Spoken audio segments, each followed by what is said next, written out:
Recentemente, Dushar NV invita Natec of Texas para dar curso de treinamento para trabalhadores e contratistas trabalhando na e planta de web Aruba NV para se certificar personal aqui para portar com o produto que contém asbesto na forma segura e de acordo com o standard internacional. Isso não pode receber uma certificação para meio de Dushar NV e Natec of Texas, tá Anomar Marchena e Jean Wade de Ace de Consultancy, Flora de Vries Petronila, que está supervisor de SVB, Silvio Werleman de DTI, Carlos de Freitas, Leonard Hodge, Oswald Matthew e Ramon Santana de Dushar NV, Giorgio Rasmain e Glenn Rock de Web Aruba NV.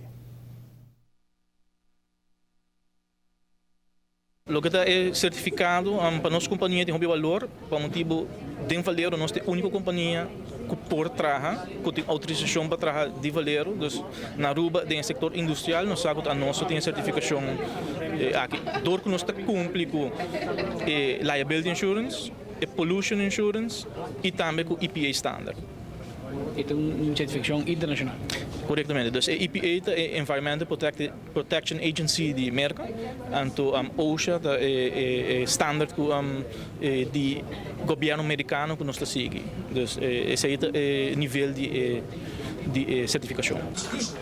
O curso oferecido para a Natec of Texas por meio de Dushar NV a todo lugar na web Aruba NV mês, especialmente para trabalhador na mês e contratista trabalhando riba e treino. Aqui compartilhar toda a informação essencial como também detalhes importantes para a segurança personal e segurança de outra hora de trabalho com tratamento do produto que contém asbesto. O governo tem fase avançada para instalar uma comissão que o trabalho caminhando em lei para cambio de forma contra atender com asbesto, onde proporcionam o porta para exigir para isso não custa e trabalhar aqui to conta com certificação internacional.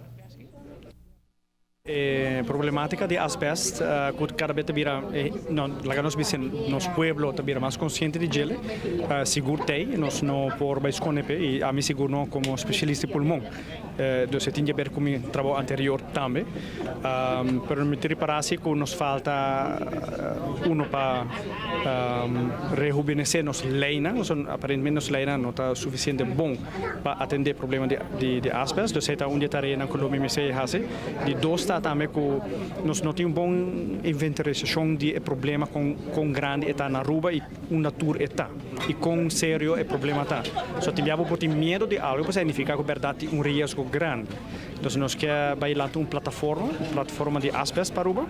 Certa uma plataforma vai ter job, vai tarefa para inventarizar o problema na Aruba, para dar um conselho over de lei como se bem. E também a base de inventarização para dar com grande problemática tem risco na mais grande tá, então uma vamos botar atenção primário e à vez eu me vai papel com meu colega ministro, não, porque nós vai ter este também fundo para poder atender problema aqui. Mestre mencionou que o tour é cursista na hora de receber badge com o número de budget que está dando acesso para poder trabalhar no mundo. Está conhecido o tipo de asbesto que nós conhecemos na Aruba, porta peligroso e como tal, a certificação aqui é necessária para evitar dano na saúde pública.